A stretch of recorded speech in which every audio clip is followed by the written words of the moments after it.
जय श्री कृष्ण मित्रों, कैसे हैं आप। आपका मेरे YouTube चैनल पर स्वागत है। हम आपके लिए लेके आते हैं विभिन्न विभिन्न प्रकार की जानकारियाँ, वैदिक, पौराणिक, धार्मिक, सामाजिक, सभी संदर्भ में हम आपको विभिन्न विभिन्न प्रकार की जानकारियाँ लेकर के आते हैं। आज हम लेकर के आए हैं दशहरा के संबंध में। आज गंगा दशहरा है। आज के दिन गंगा जी में जा कर के स्नान, दान, पूजन सभी करने से बहुत ही अच्छा रहता है। लेकिन दशहरा शुरू कैसे हुआ, इसके बारे में क्या है, कुछ पौराणिक कथाएं हैं या क्या संदर्भ है, कैसे दशहरा शुरू हुआ था, आइए इसके बारे में हम जानते हैं। उससे पहले अगर आपने अभी चैनल सब्सक्राइब नहीं किया तो कृपया चैनल सब्सक्राइब कर ले, लाइक और शेयर कर ले, दोस्तों को भी शेयर करना है।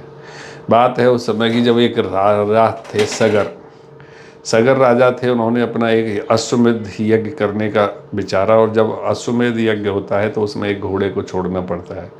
तो उन्होंने अश्वमेध यज्ञ का आयोजन किया और एक घोड़ा छोड़ा गया, और उस घोड़े को इंद्र ने चुरा करके महर्षि कपिल के आश्रम में जा कर के बांध दिया और खुद जा कर के चले गए। इधर राजा सागर के जो रानी थी, उसके जब गर्भ हुआ था तो वो गर्भ फट गया था और उसके 60 टुकड़े हुए थे, 60,000 टुकड़े हुए थे। उन 60,000 टुकड़ों में से 60,000 उसके पुत्र हुए। तो वो 60,000 पुत्र उस घोड़े की खोज में इधर उधर जाने लगे, क्योंकि जब तक घोड़ा नहीं आता तब तक अश्वमेध यज्ञ पूर्ण नहीं होता है। तो वो घोड़ा खोजते खोजते खोजते खोजते वो ऋषि कपिल के आश्रम में पहुंच गए। कपिल ऋषि उस समय समाधि लगाए बैठे हुए थे। उन्होंने जैसे घोड़ा बंधा देखा आश्रम में तो उन्हें बड़ा क्रोध आया और वो उस ऋषि को बुरा भला कहने लगे, पाखंडी, ढोंगी, चोर, पता नहीं क्या क्या कहने लगे। अब 60,000 व्यक्ति एक साथ इस तरह से गालियाँ दे रहे तो शोरगुल हुआ। शोरगुल के सुन कर के महर्षि कपिल की समाधि टूटी और उन्होंने जैसे ही आँख खोला और उनकी दृष्टि पड़ते ही सभी के सभी 60,000 पुत्र वहीं भस्म हो गए, राख बन गए वहाँ पर। अब वो वापस नहीं आई तो राजा सगर ने चारों तरफ ढूंढवाई कि उनके पुत्रों का कहीं पता नहीं चला। तो नारद जी ने उनको आकर के ये सारा वृतांत सुनाया कि उनके पुत्र महर्षि कपिल की क्रोधाग्नि से जल करके राख हो गए हैं और इंद्र ने ऐसा ऐसा कर्म किया था। तब महर्षि कपिल के आश्रम में राजा सगर गए, उनसे अनुनय विनय की और महर्षि कपिल ने कहा कि देखिए, ये अनजाने में ऐसा हुआ है क्योंकि मैं समाधिस्थ था और ये मेरी समाधि टूटने के कारण ये जल गए। तो इनकी मुक्ति का केवल एक ही कारण, एक ही उपाय है। वो उपाय है कि जो कोई भी व्यक्ति गंगा जी को धरती पर लाएगा तब गंगा जी के जल से इनकी मुक्ति हो जाएगी। तो राजा सगर घोड़े को लेकर के अपने घर आए और उन्होंने पहले अपना यज्ञानुष्ठान पूरा किया, अश्वमेध यज्ञ, और उसके बाद अपने जीवन भर गंगा जी को लाने के लिए वो प्रयास करते रहे, लेकिन उसमें वो सफल नहीं हुए। उनका एक पुत्र था अंशुमान।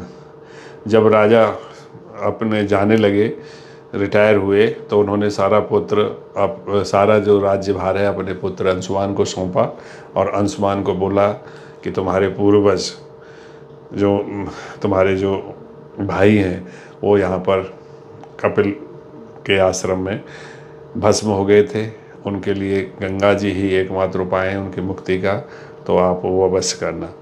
अंशुमान ने अपने पूरे जीवन भर तपस्या की गंगा जी को लाने के लिए, लेकिन वो उससे सफल नहीं हुए। अंशुमान के पुत्र का नाम था दिलीप। तो वो दिलीप को राज्य काज सौंप करके जब वन जाने लगे तो उन्होंने भी यही कहा कि मैं सफल नहीं हुआ तो आपके जो पुरखे हैं, पूर्वज, उनकी मुक्ति के लिए गंगा जी के लिए प्रयत्न कीजिए। गंगा जी यहाँ धरती पर आएंगी तभी उनकी मुक्ति होगी। दिलीप ने भी अपना पूरे जीवन भर प्रयास किया और खूब तपस्याएं की, लेकिन वो भी इसमें लाने में सफल नहीं हुए। तो उनके पुत्र हुए भगीरथ।